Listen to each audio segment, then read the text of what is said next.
இன்றைய சூழ்நிலையில்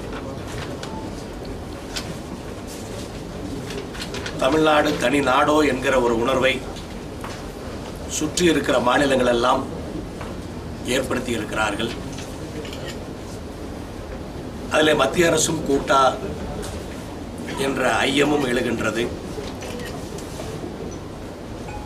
சுற்றி இருக்கிற கேரளா, கர்நாடகா, ஆந்திரா ஆகிய 3 மாநிலங்களிலுமே தமிழ்நாட்டுக்கு வருகின்ற தண்ணீரை தடுக்கின்ற முயற்சிகளில் ஈடுபட்டிருக்கிறார்கள்.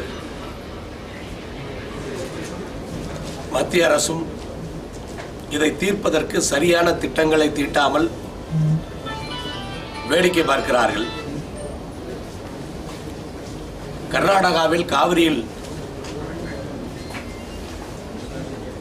எவ்வளவு தண்ணீர் தர வேண்டும் என்பதை உச்சநீதிமன்றம் தீர்ப்பாக கூறிய பின்னாலும் ஒரு ஆணையத்தை அமைத்து அந்த தண்ணீரை தமிழகத்திற்கு பெற்றுத் தருவதற்கு மத்திய அரசு எந்த முயற்சியும் எடுக்காமல் இருக்கிறது. தமிழகத்துக்கு கொடுக்கக்கூடிய தண்ணீரை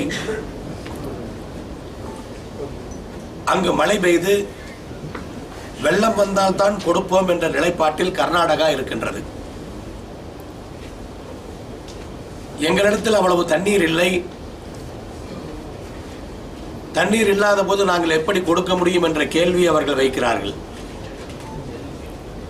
இதை மத்திய அரசு காவிரி மேலாண்மை வாரியத்தை அமைத்து எவ்வளவு தண்ணீர் இருக்கிறதோ அந்தந்த ஆண்டு விகிதாச்சாரப்படி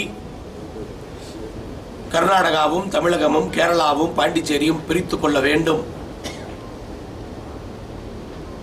என்று உத்தரவிட்டு அதை காவிரி மேலாண்மை வாரியம் செயல்படுத்தினால் இந்த பிரச்சனைக்கு முழுமையான தீர்வு வந்துவிடும். ஆனால் கர்நாடகத்தில் நிலவுகின்ற அரசியல் சூழ்நிலைகளை பொறுத்து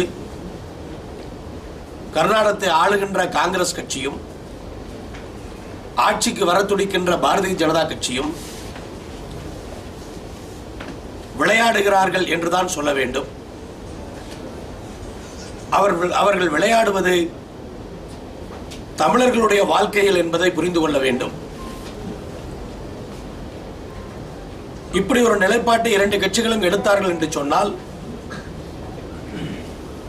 தமிழகத்தில் அந்த கட்சிகள் எல்லாம் வளர்வதற்கான எந்த ஒரு வாய்ப்பும் கிடையாது. இன்னும் தாமதப்படுத்தாமல்